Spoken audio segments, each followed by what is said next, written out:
Commander Abigail Carter stood at the large window of the USS Horizon, watching the alien ship approach. Her hands were folded behind her back, and she tried to keep her face calm despite the excitement in her chest. This was humanity's first official meeting with the Keldari, an advanced alien race that had contacted Earth just 3 months ago. "They're right on time," said Lieutenant Dean Howard, who stood beside her. His hand rested near his weapon, a habit from years as the ship's security chief. Abigail nodded. "Let's hope this goes well. The future of Earth might depend on it." The Keldari had invited humanity to join their galactic confederation, a group of space-traveling species who shared knowledge and resources. It was an opportunity Earth couldn't refuse, especially with the planet's growing problems of overpopulation and limited resources. The ship's communication system beeped. "Commander, the Keldari delegation is ready to board," said communications. Specialist Patricia Rodriguez from her station. "Bring them in," Abigail ordered.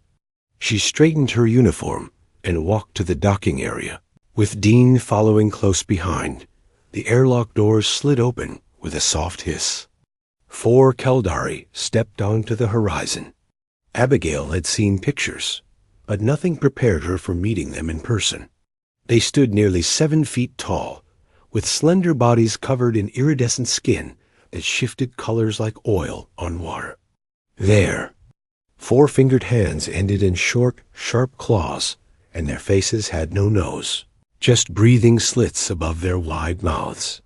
Their large, almond-shaped eyes were completely black, making it impossible to tell where they were looking. "Welcome to the USS Horizon," Abigail said, giving the greeting gesture they had been taught. The tallest Keldari stepped forward.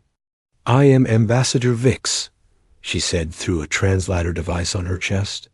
Her voice was musical, but with a strange clicking undertone.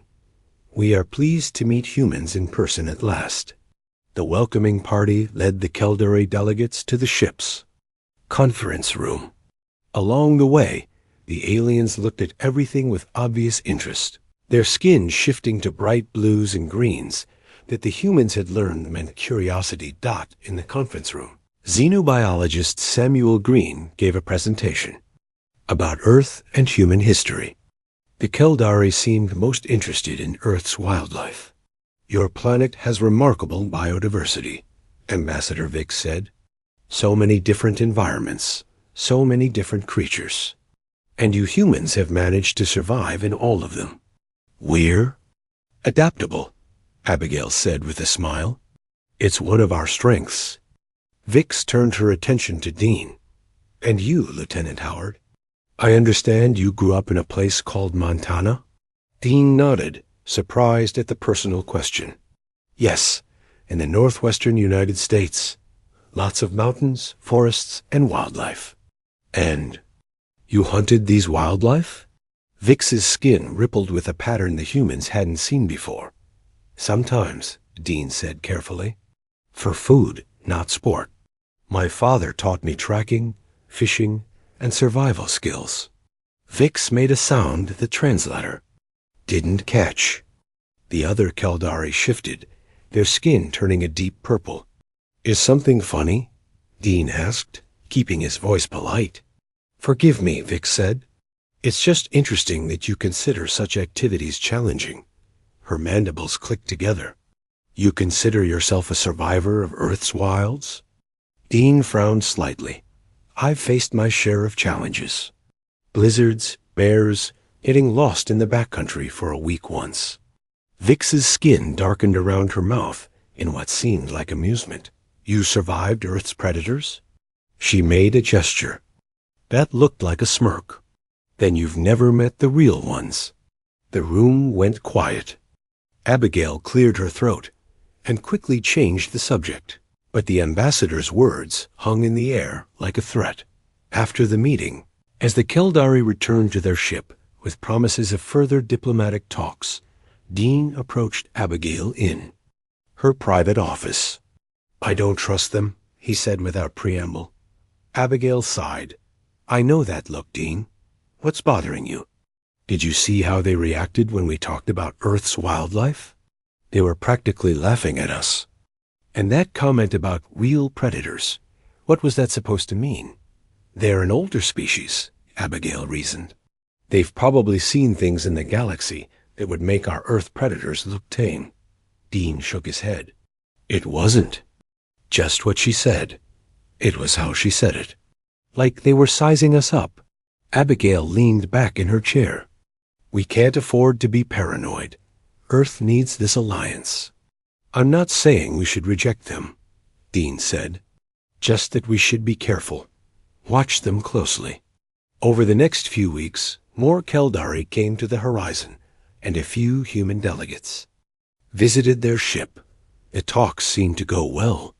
The Keldari shared some of their technology-better medical equipment, more efficient energy systems, and faster communication devices.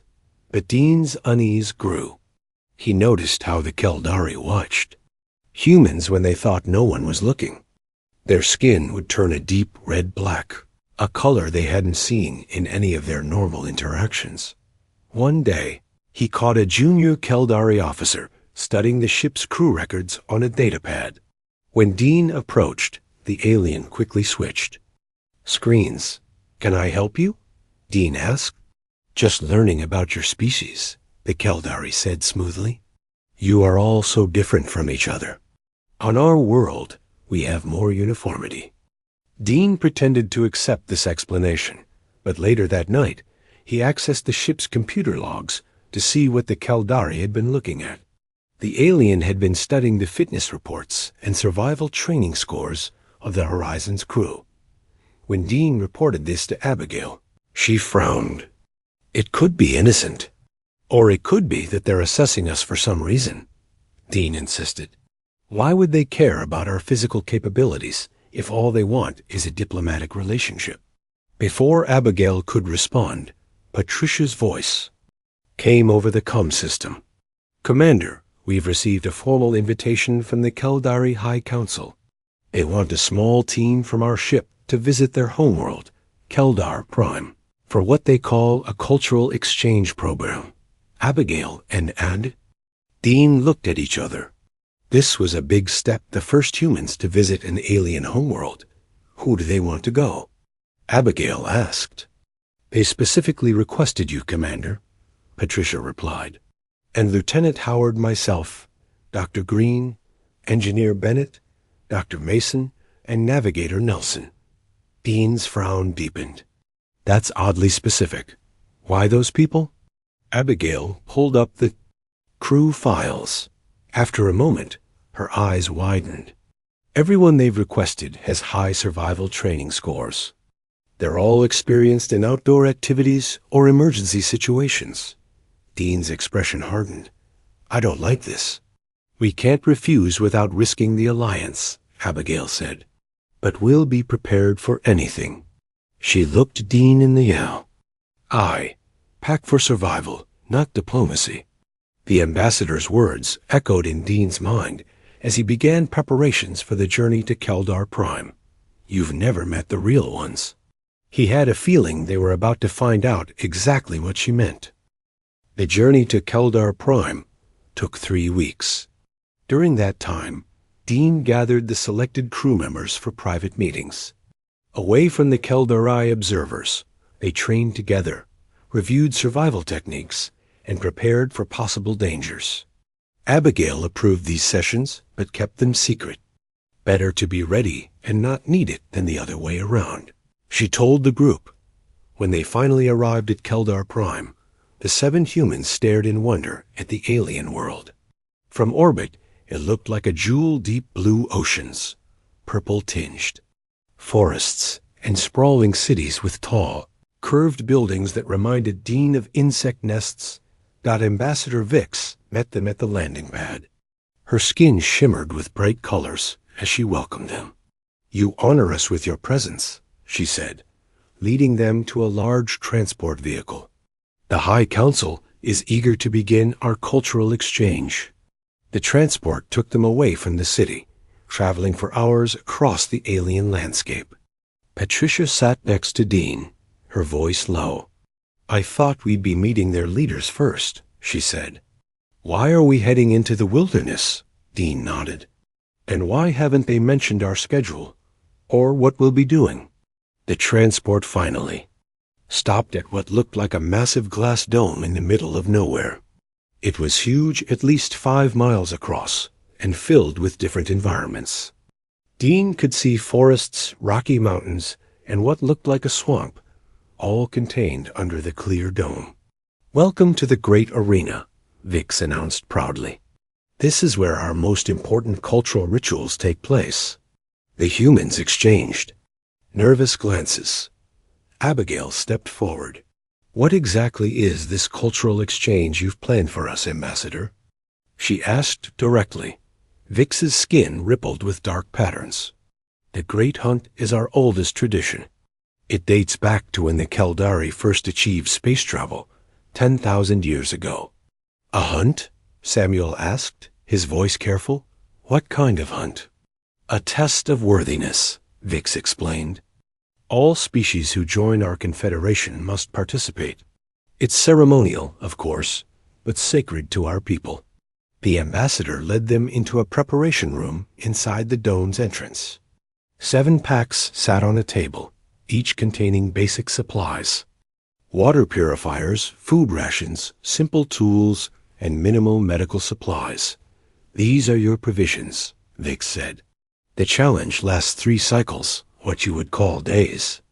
Survive, and your species proves its worthiness to join our ranks." Engineer Kyle Bennett examined the supplies with a frown. "This isn't much to work with." "That's part of the challenge," Vix replied. "Intelligence and adaptability are valued traits among the Confederation species." Medical Officer Olivia Mason looked around the room.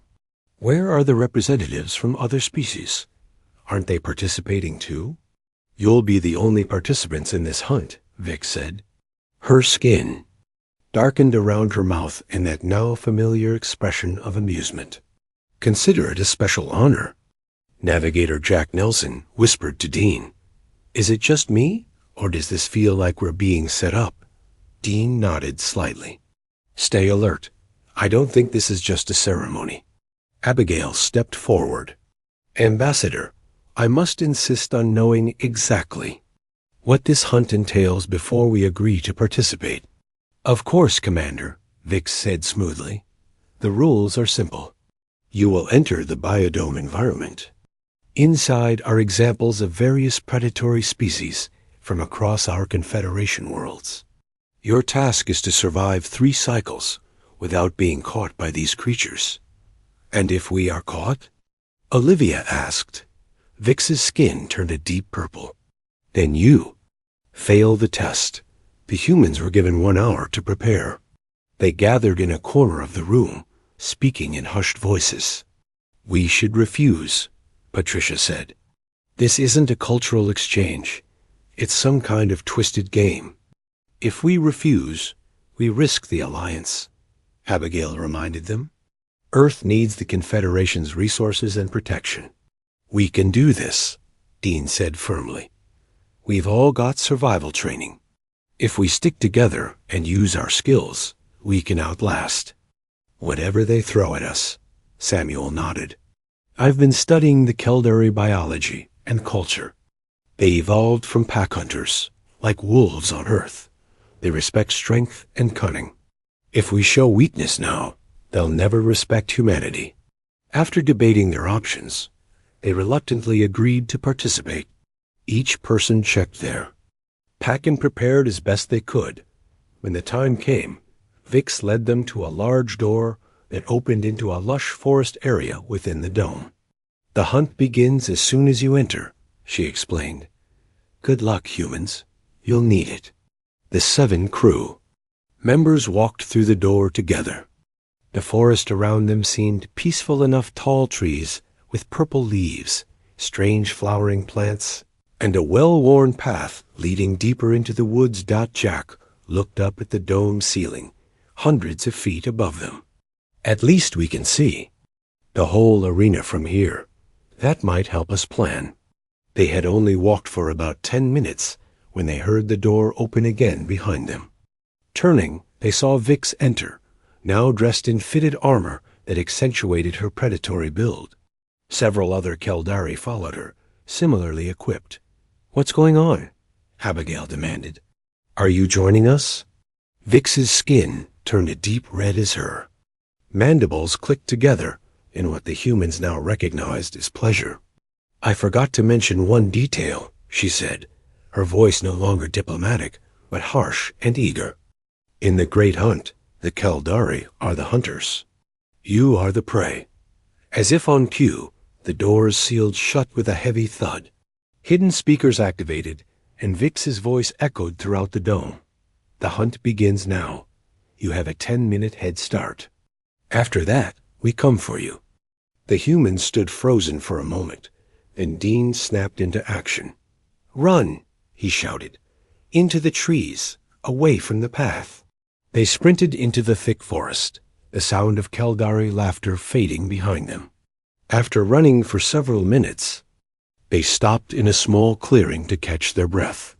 "This was never about an alliance," Abigail said, her voice tight with anger. "This is some kind of sport for them." "We need to find shelter, somewhere defensible," Dean said, looking around. "And we need to understand what we're up against." As if in answer, a rustling came from the bushes nearby. Something large was moving.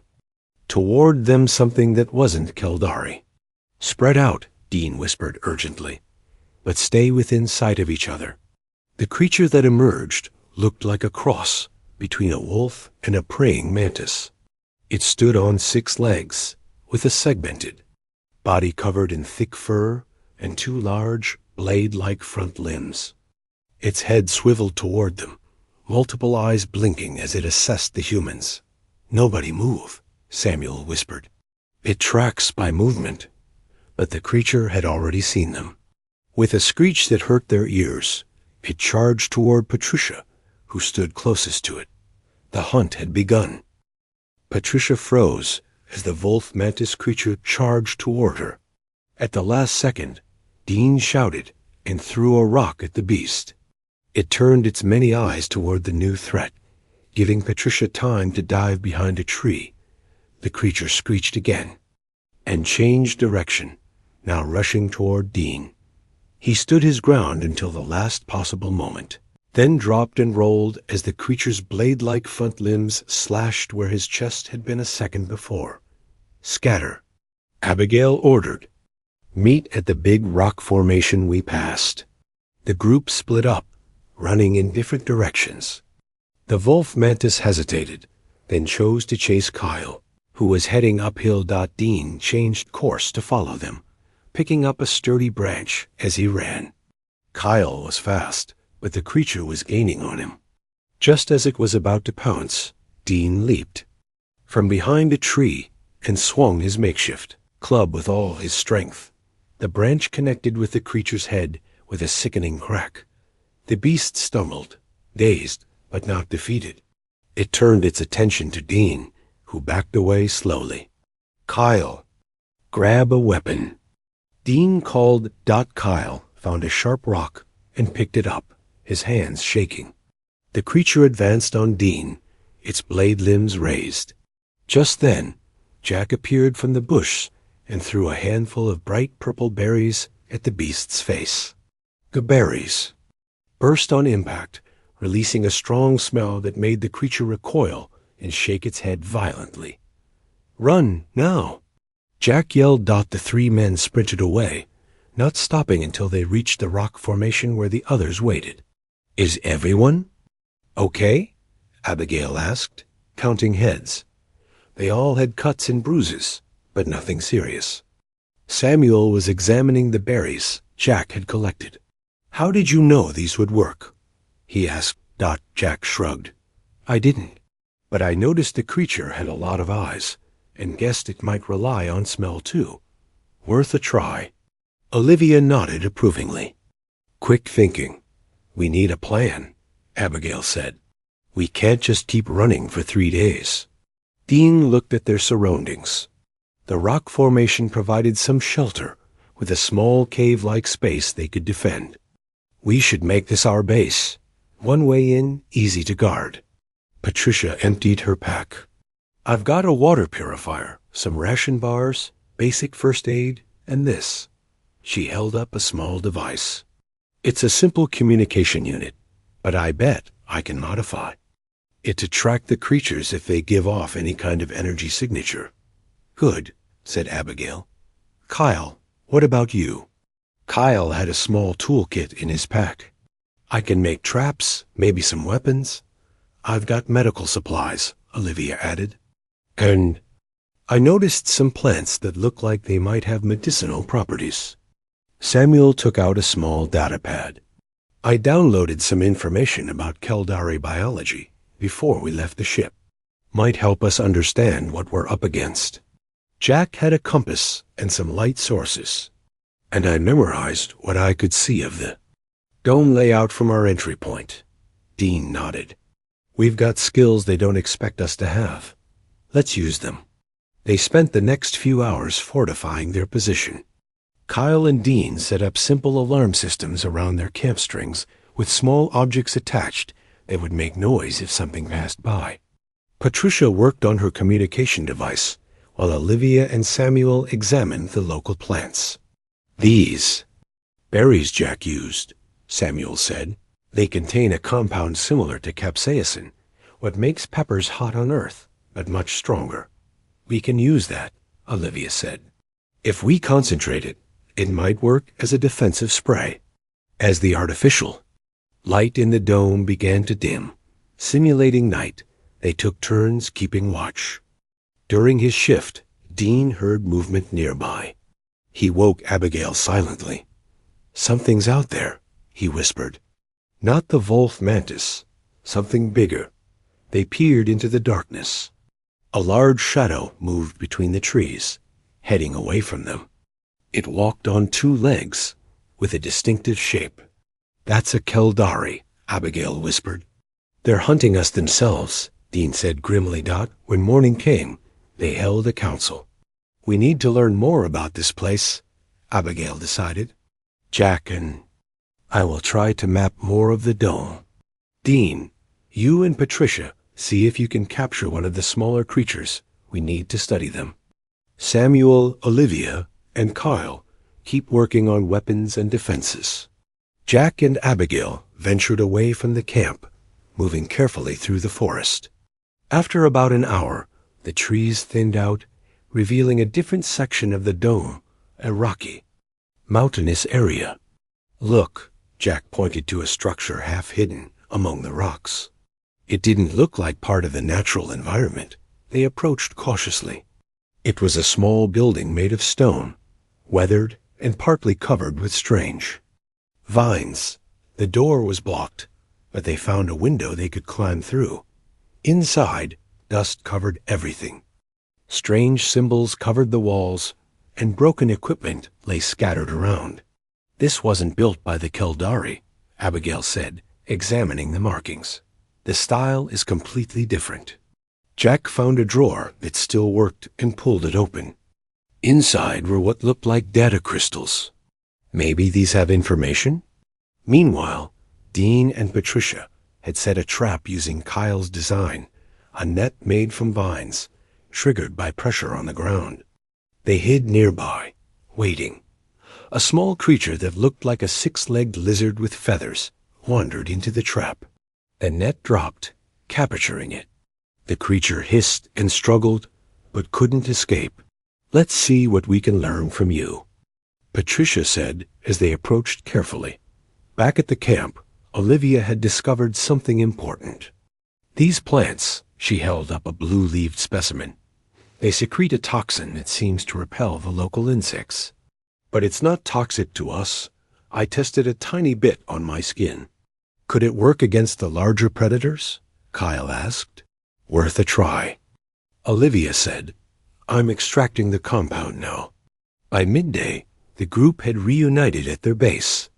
Abigail showed everyone the data crystals.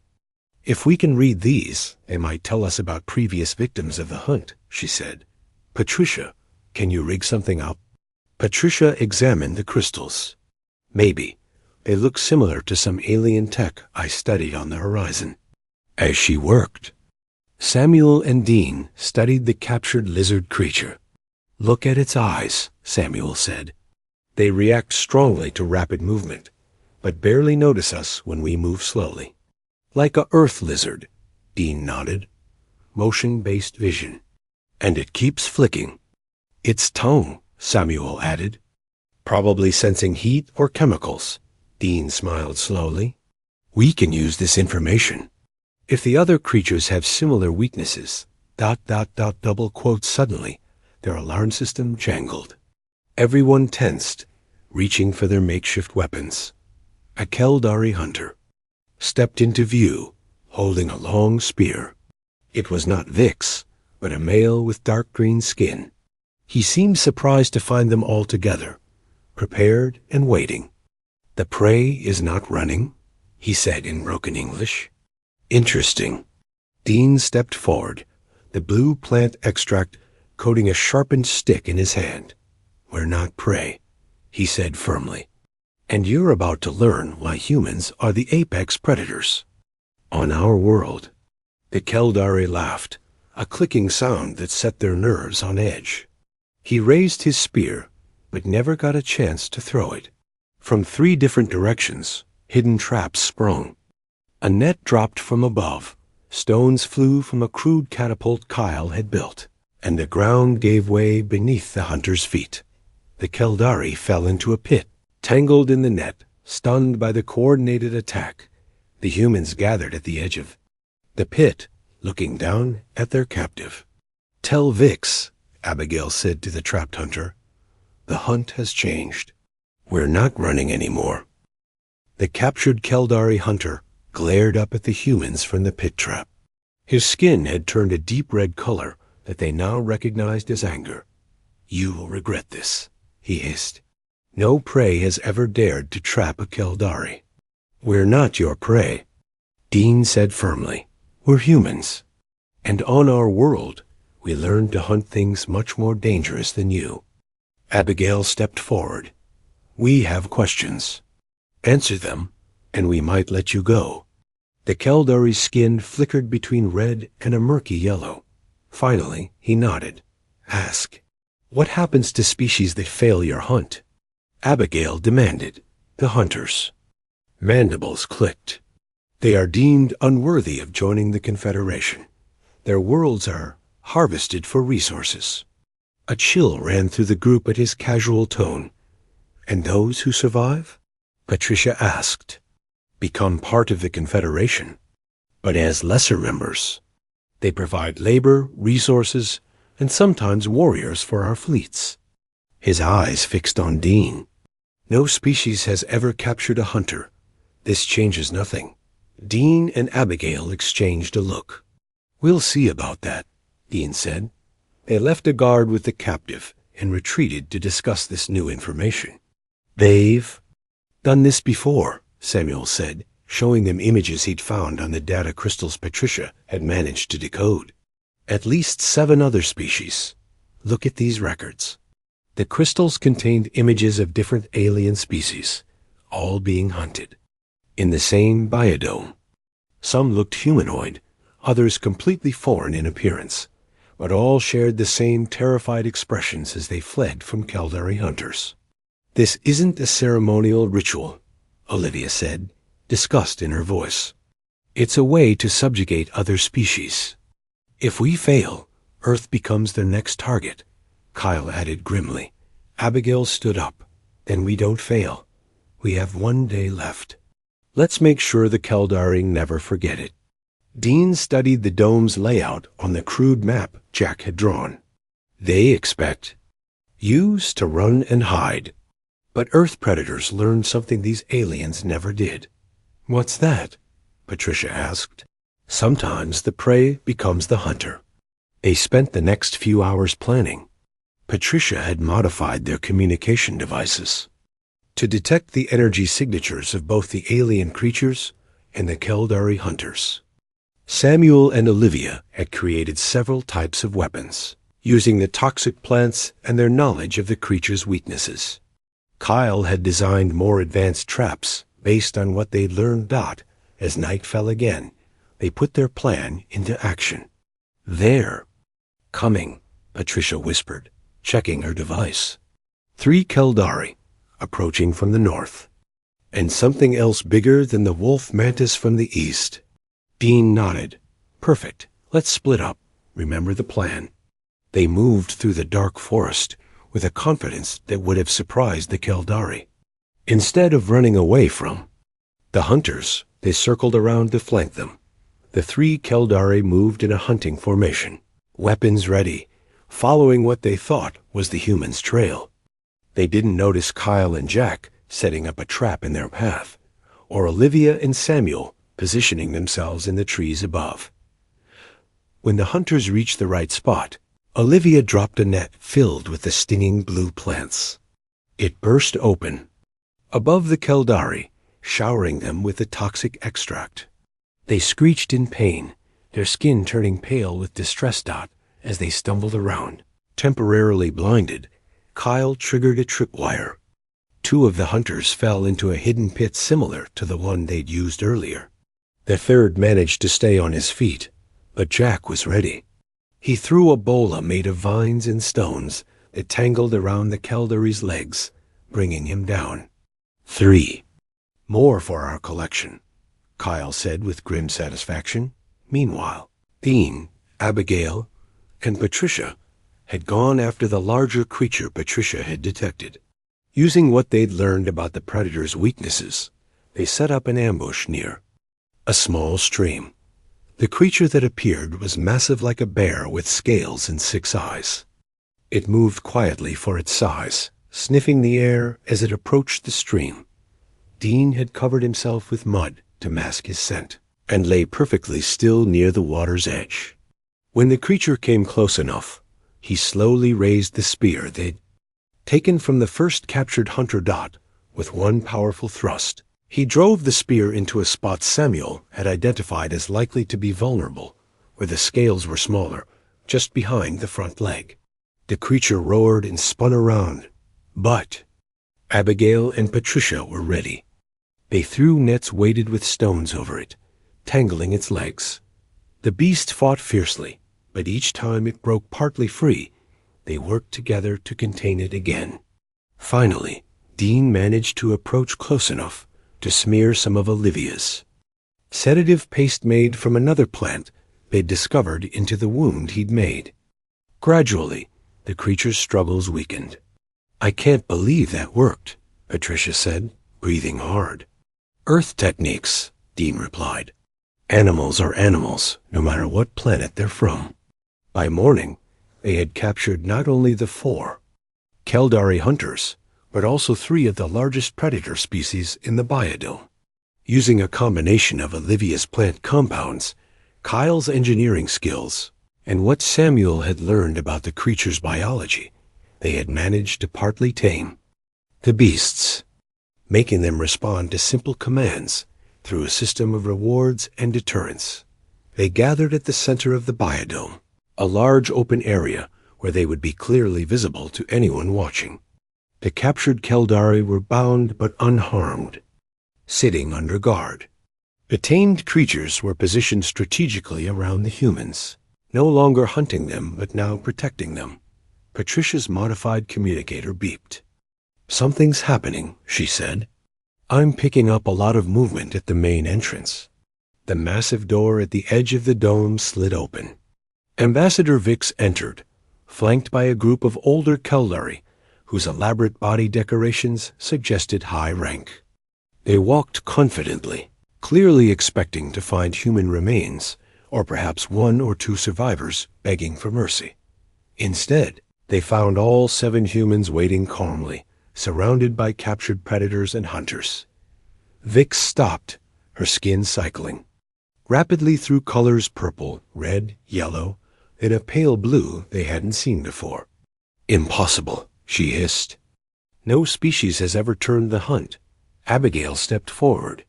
"That's because you've never encountered humans before." Dean moved to stand beside her. "On Earth, we weren't the strongest or fastest animals. We didn't have natural weapons, like claws or fangs. But we survived because we have something more valuable. And what is that? One of the elder Keldari asked, his voice deep and resonant. Adaptability, Abigail answered. Cooperation. Intelligence. We don't just react to our ray. Environment, we change it to suit our needs. She gestured to their makeshift weapons, the tamed creatures, the captured hunters. This is humanity. We turn obstacles into opportunities. We learn, we adapt, and we overcome. The Keldari council members clicked their mandibles together, communicating in their own language. Finally, the eldest turned to Abigail. In all our history, no species has done what you have done, he said. The hunt is meant to test worthiness, to separate the strong from the weak. You have proven yourselves strong in unexpected ways. Vix's skin had settled into the pale blue color. What do you want? She asked, her earlier arrogance gone. Dean looked her directly in the eyes. We want what we came for, a fair alliance, equal membership in your confederation, and a promise that Earth will never be harvested. The council conferred again. The humans waited, standing tall, their improvised weapons ready, the tamed predators growling softly beside them. Finally, the eldest Keldari stepped forward and made a gesture they hadn't seen before, a deep bow with both arms extended. The hunt is over, he announced. Humanity has earned its place among the stars, not as servants, but as equals. 2 weeks after the hunt, the USS Horizon prepared to leave Keldar Prime. The diplomatic talks had changed dramatically. Instead of humans begging for acceptance, the Keldari treated them with newfound respect. On the final day, the 7 crew, members who had survived the hunt, gathered in a grand hall in the Keldari capital city. The walls were decorated with symbols representing various species from across the galaxy. A new symbol had been added, a simple design representing Earth. The Keldari High Council entered, led by the eldest member whom they now knew as Supreme, Elder Zax. Ambassador Vix followed, her skin a respectful shade of green. Humans of Earth, Elder Zax began, your species has earned something no other has achieved in our 10,000 years of space exploration, our genuine respect. He gestured to a document displayed on a large screen. This treaty offers humanity full membership in the Galactic Confederation, with all rights and privileges. Your world will be protected, your people respected as equals. Abigail stepped forward to sign the treaty on behalf of Earth. As she pressed her palm to the scanner, the Keldari in the room made a sound like rushing water, their version of applause. The treaty also includes the immediate release of all previous species from servitude status, Elder Zax continued. Your example has caused us to reconsider many of our old ways. Dean watched the ceremony with mixed feelings. They had won a victory for Earth and for the other subjugated species, but at what cost? The hunt had revealed a darkness in the Keldari. That couldn't be easily forgotten. After the ceremony, the crew prepared to board their shuttle back to the horizon. Vix approached Dean as he waited. Lieutenant Howard, she said, her voice softer than he remembered. I wish to speak with you before you leave. Dean nodded, still wary. What is it, Ambassador? I wanted to apologize, she said, her skin turning. A deep blue that they had learned signified sincerity. The hunt was cruel. For thousands of years, we have tested other species this way, believing it was our right as the strongest predators in the galaxy. And now? Dean asked. Now we understand that true strength comes in many forms.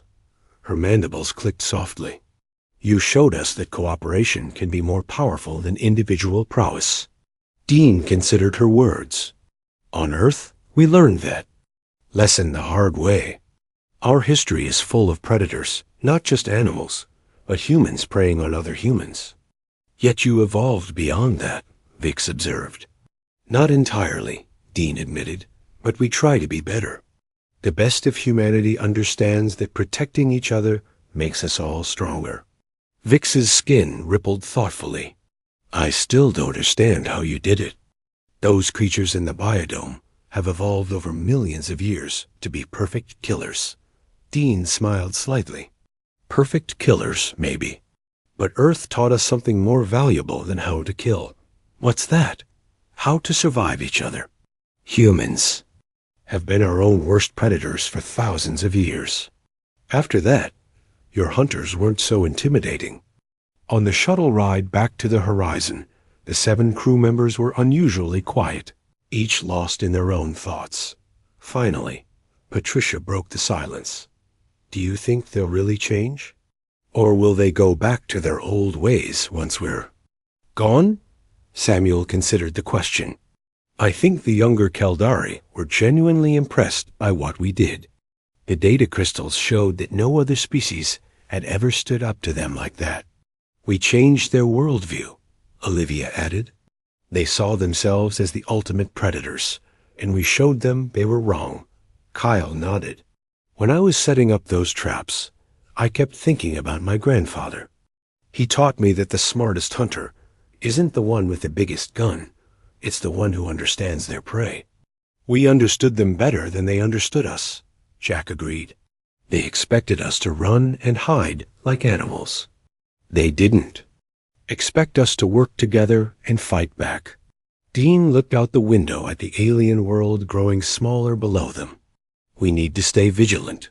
The Keldari respect strength.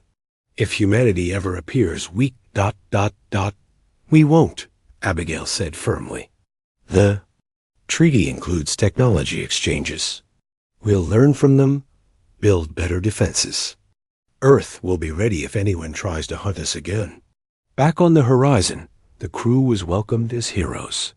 News of their success had already reached the ship, and celebrations were planned. Before joining the festivities, Dean stopped by his quarters to clean up and change Dot as he washed away the last traces of the alien world. He thought about how close they had come to disaster. If they had run, if they had separated, if they had given in to fear, Earth might have been doomed. Later, in the ship's mess hall, Captain Eric Nelson raised a toast to the 7 crew members. To the team who showed the galaxy what humanity is made of. Cheers and applause filled the room. Dean smiled, but his mind was already turning to the future. The galaxy was bigger and more dangerous than they had imagined. There would be other challenges, other predators. After the celebration, Abigail found Dean standing alone by a viewport, staring at the stars. Thinking about what's out there? She asked. He nodded. We got lucky this time. We figured out their game and turned it around. But what about next time? The galaxy must be full of species with their own agendas. Abigail stood beside him. That's why we need to stick together. Not just our crew, not just our ship, but all of humanity. We're stronger together. That's what we proved in the hunt. And that's what we need to remember going forward. Dean agreed. The horizon's engines hummed as the ship prepared to jump to light speed. Their mission had changed. They were no longer just explorers seeking new allies. Now they were diplomats, representing humanity to a galaxy that had underestimated them once, but wouldn't make that mistake again. As Earth's first official representatives to the Galactic Confederation, they would carry an important message. To every new species they encountered, humans might have evolved on a planet of predators, but that only made them more resilient, more adaptable, and more determined to survive. The ship's computer announced the countdown to light speed. The stars outside the viewport stretched into lines as the horizon leaped forward, carrying its crew toward home and toward humanity's new future among the stars. Dean smiled as he felt the familiar sensation of the jump. Whatever waited for them out there in the vast darkness of space, humanity was ready. They had faced the galaxy's self-proclaimed greatest predators and proven the humans were not to be underestimated. No matter what challenges lay ahead, humanity would face them together and they would survive.